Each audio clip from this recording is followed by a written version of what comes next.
Hello, beautifuls. This is Aromie here, and welcome back to Plane. We are here having to be taken to the hospital with Cecilia because I magically broke or sprained my ankle by tripping over nothing. Absolutely nothing. Well, her face is really close. Before long, we were seated oddly close to where Max and I sit every morning, and Cecilia pulled out a book from a small bag. I hadn't even noticed that she was carrying with her. I wasn't sure how far the hospital was from the HQ, so I sat back and tried to ignore the throbbing pain that was beginning to spread up my leg. I considered talking to her to distract myself, but my eyes traveled down to her book and I bit my lip. Talk to her, why not? I stammered, unsure what to say to her. Yes, Riley? I cleared my throat and bit my lip again for a moment. What does the head historian do? She let out a gentle sigh and closed her book, leaving her finger pressed between the pages as a bookmark. I'm very sorry, but we need to learn who you are. My job mainly comprises of paperwork, though a large majority has, unfortunately, been devoted to taking care of people like you. That doesn't sound nice. Her eyes traveled over to me in an almost accusatory manner, and I gulped. That makes sense. I'm sorry if it made your job more difficult. She let out another sigh and leaned back in her seat slightly, though she still maintained her perfect posture. It's hardly your fault, Riley. Though if Maxine would do her job without, she trolled off and pursed her lip. If that woman wasn't so damn good at her job, I would have fired her ages ago. Unfortunately, she's one of the best historians I have currently. Max is? Cecilia laughed and shook her head gently. It would be impossible to tell by looking at her. She is rather extraordinary, though. Cecilia said gracefully and extended her free hand towards me. Are we almost there? Yes. She gently pulled me from my seat, and we cautiously took the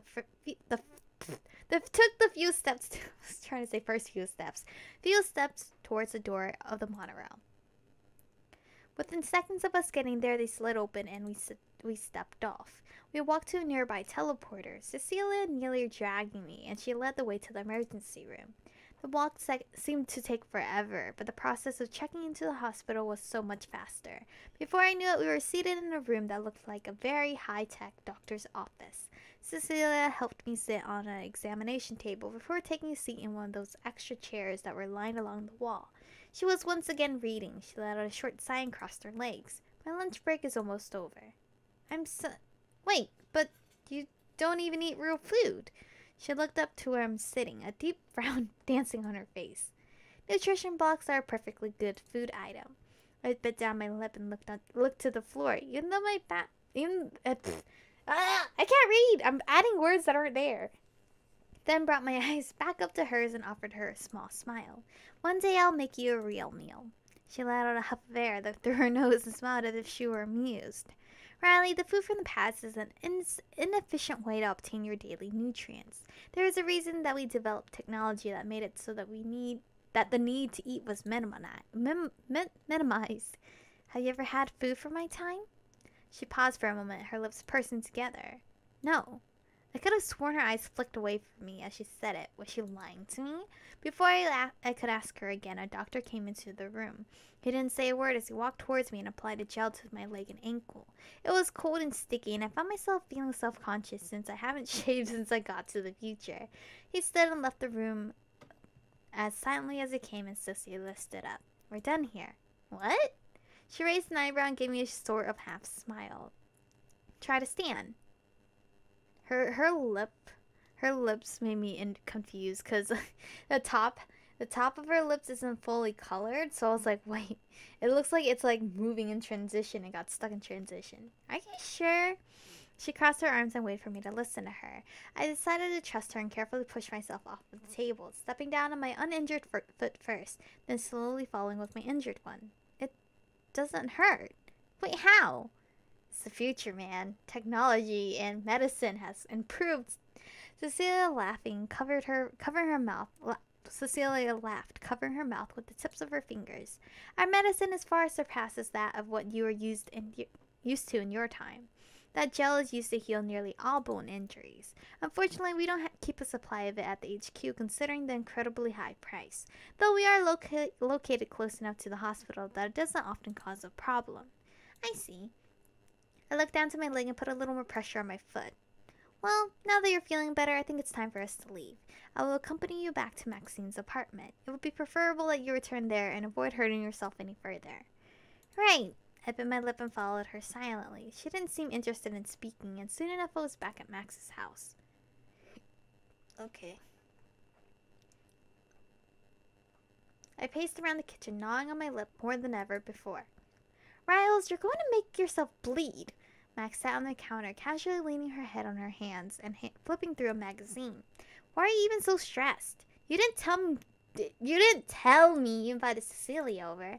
Yeah, I did. Otherwise, you wouldn't know. I mean, you didn't tell me earlier. I didn't think it mattered. She raised an eyebrow and looked up at me, confused. I stopped pacing and took a few deep breaths to calm myself down. She was right. It was a big deal. But even back home, if people showed up unexpectedly, I would get anxious. The sudden invasion of space was intimidating and stressful. I would honestly just hide at that point. I always hide in my room if that happens. I had to remind myself that this wasn't even my space to begin with. I ran a hand through my messy hair and finally let go of my bottom lip. Don't worry, Riles. I only invited her because you'll have a better chance of passing if you're in Cecilia's good book. How am I supposed to not worry? Can I make her real food? She laughed and jumped off of the stool. She'll be here soon. That doesn't sound ominous at all. Make her real food, Riley. Max snorted and walked into the living room, plopping down on the couch and casually flipping through channels. I followed her and sat on the edge of the couch, still feeling tense. 2 firm knocks came from the door and I jumped off the couch. As I walked over to open it, Cecilia stepped in on her own. Hello, Riley. Maxine. Hello. Hey, Cece. Cecilia frowned, glaring at the floor and furniture around us. Do you never clean your apartment, Maxine? Maxine shrugged and pulled her legs onto the couch beside her. I do sometimes. Cecilia turned to me, her hands on her hips. Do you never clean? I shuffled back and forth, biting into my lip again. Well, none of this stuff is really mine. She let out a disapproving hum before looking me up and down. Do you not have a separate outfit? Not other than my pajamas. You're going to Paris with 2 outfits? I didn't have much at home to begin with. Cecilia sighed, and even Max looked slightly confused. Then I shall return tomorrow and we'll find you a new outfit. I'm disappointed that Maxine hasn't already. She trailed off and brought her glare to Max. You don't have to do that. No, I don't. Oh, okay. Thank you. It is an issue. Her eyes travel back to the floor and her frown returns. She steps further into the house and bends down to pick up one of Max's shirts from the floor. You're cleaning? I can hardly believe you've invited me to your home while it was this dirty. Again. Heh. I'll go clean the kitchen. Max pulled herself off the couch and rushed into the kitchen, avoiding Cecilia's gaze as much as possible. Well, I would have learned more about Cecilia, so we're going to stay with Cecilia. I shook my head, sure that Max was... Whoa. The background did get dirtier. I didn't remember it looking like this. I shook my head, sure that Max wasn't about to go and clean. I'll help you. Thank you, Riley. She moved to organize some magazines that were spread across the side table. I was sure you'd go with Maxine to hide from any sort of manual labor, so I'm quite impressed that you've decided to stay and help. Oh yeah, I gotta get on her good side anyway. Oh, well, I couldn't just let you clean up our mess on your own. You don't even live here. If only Maxine would think the same way. She raised her voice when saying Max's name, and I heard a quiet snort from the kitchen.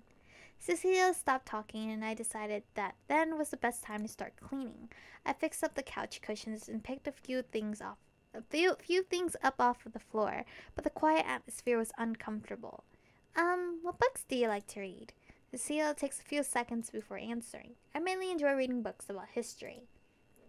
I wasn't sure what I was expecting, though much of my time is spent reading reports from work, and I don't often find myself enjoying fiction. I see. Cecilia grabbed a few bowls that were previously filled with popcorn and placed some cups into them, then walked into the kitchen. Perfect timing! I just finished preparing dinner. I followed Cecilia and found 3 plates with nutrition blocks on the middle counter. She placed the bowls beside the overflowing sink and sat at the counter in front of a plate. Well, I thought we were in the future, and when she put that dish in the sink, it cleaned itself. I don't understand. Max and I followed suit, and I tried to keep myself from cringing at the thought of eating the nutrition block. Looking up to Cecilia, I took a deep breath and decided to just suck it up. I didn't want her to think I wasn't adapting well, or give her any reason to think I don't belong here. None of us talked while we ate, and time passed slowly. But eventually, Cecilia went home. Max and I spent the rest of the night watching another few movies before we both retired to bed. You need to work on your chef skills, girl. I rolled over and let out a small groan. I had been lying in bed for a few hours, not tired enough to sleep, but too tired to get up.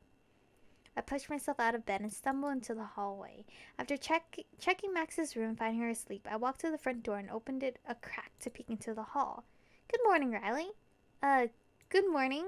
Cecilia, why was she... Oh, come in. Max isn't awake yet, but I'll go get ready and, Does Maxine need to be awake for you to leave? I guess not.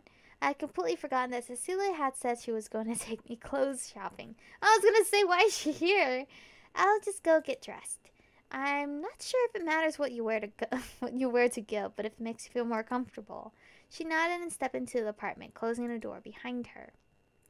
I bit my lip and rushed into my bedroom, then got dressed as quickly as I could. When I walked back into the living room, Cecilia was still standing by the door patiently. Are you ready to leave? Yeah. Cecilia gave me a nod and opened the door to leave the apartment. I quickly followed after her, and we left the building. I couldn't help but worry that I should have left a note for Max, but it was too late to do that now. I turned to walk towards the monorail, but noticed Cecilia started going a different direction. My car is parked this way. Oh, you drive? Only on the weekends. I'm not a fan of the parking at work. Oh.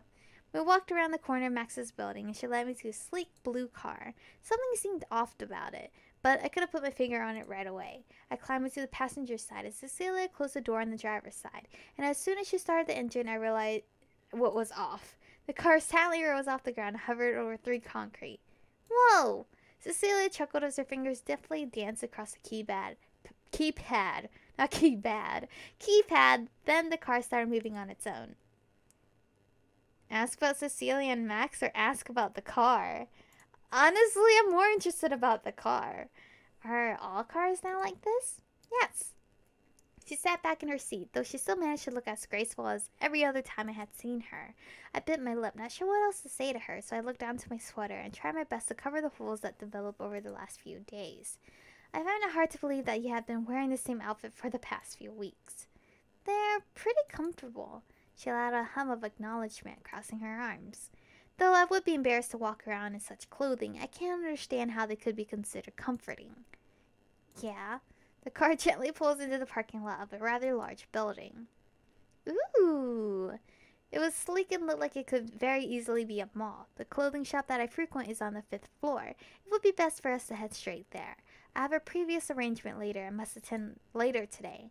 Oh, okay, we can go fast. Thank you again. There's no reason to thank me. Maxine should have done this sooner. Right. I still appreciate it. Then if you insist on thanking me, you're very welcome.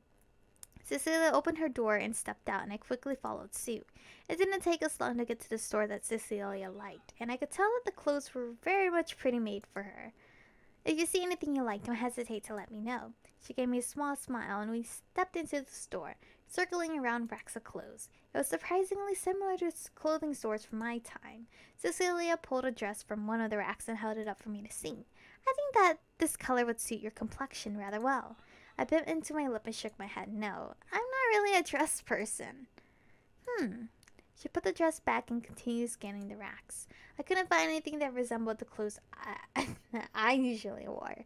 And Cecilia seemed to be getting a bit impatient. Every so often she would hold something up, and every time I'd shake my head no. Try this on. What? Go and try this on. She pushed a few hangers into my arm, and I felt anxiety crawling up my chest. Is this a skirt? Just go! Okay. She practically pushed me into a changing room, and I slowly pulled on the clothes she gave me. Cecilia, I'm not really sure. Let me see. Ooh, it looks cool. Is that like a silk see-through type of shirt? Well, let's leave. I opened the door to the changing room. To the change room slowly and stared down at the floor. I don't see the problem. Well, I bit my lip and tugged the skirt down a bit, then covered my arms and shrugged. It suits you wonderfully. You look fine. There's no reason to be self-conscious. I'm not sure. I'm going to buy it for you. What? No, I don't bother changing back into your old clothes. We can go and pay for them like this. Cecilia, I really don't. Cecilia walked up to the cash and talked to the cashier, then took out a card and paid for the clothes. She then turned back to me with a smile and raised an eyebrow. Come, I'll buy you breakfast. Thank you? She seems very bossy, but it's like the kind bossy. Like she's just trying to look out for her and she's just annoyed by her saying no all the time. It's like, no, I'm getting this for you whether you like it or not, okay? I grabbed my old clothes and put them in a bag that the cashier had given Cecilia. Then we left the store and she took me to the food court. To my delight, they had a small restaurant with food from the past, but Cecilia insisted on getting nutrition drinks, which were essentially nutrition blocks in liquid form, with flavor. Get whichever one you like. Are the berry ones any good? They're all fine. Right, I'll get the very merry berry then. We got the drinks from a machine, then found a small two-seater table and sat across from each other. Have you been adapting well to the nutrition blocks? Well, truthfully, not really. I've been cooking dinner almost every night. Have you? Does Maxine eat your food as well? Well, sometimes, yeah. That's interesting. She fell silent and went back to her drink, finishing it off at almost the same time as I did. I found the flavored nutrition blocks and drinks to be more edible than the stuff that Max has at her house. Well, I suppose it's time to take you back to Maxine's. Thank you again, Cecilia. You don't need to continue to thank me. I want to. I attempted to give her a confident nod, and she smiled in return. Let's take you back then. Thank you for accompanying me this morning. You're better company than I had previously thought you would be. Wow. Okay. I wiped a stray tear from my cheek and let out a few shaky breaths. I hadn't slept. Not well, at least. My night was plagued with nightmares, crashing, burning, the horrified screams of the other passengers.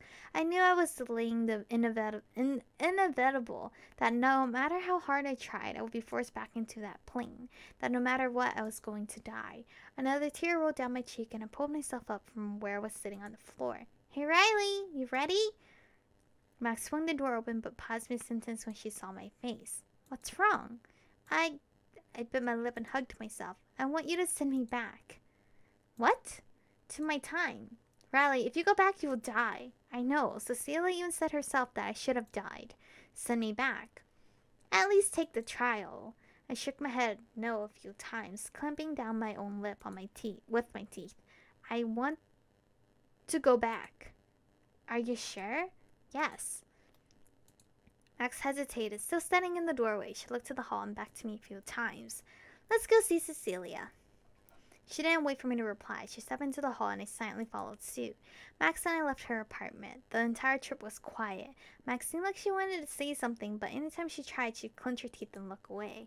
We made it to the door of Cecilia's office before she finally said something. I'm sorry, Riley. She opened the door to Cecilia's office, not bothering to knock. Maxine, how many times have I told you to knock? Inside was a startled Brad and now agitated Cecilia. Right. Cecilia's eyebrow raised as she realized that something was wrong. Is there an issue? She wants to go back. What? But... Cecilia raised a hand to quiet Brad. He frowned but stopped talking. Then take her back. That's all you have to say? If she wants to go back home, then send her back home. Max and even Brad looked like they wanted to say something, but they kept quiet. Cecilia waved a hand as if to dismiss us and turned back to Brad. Max glared at her, but turned away and left the room.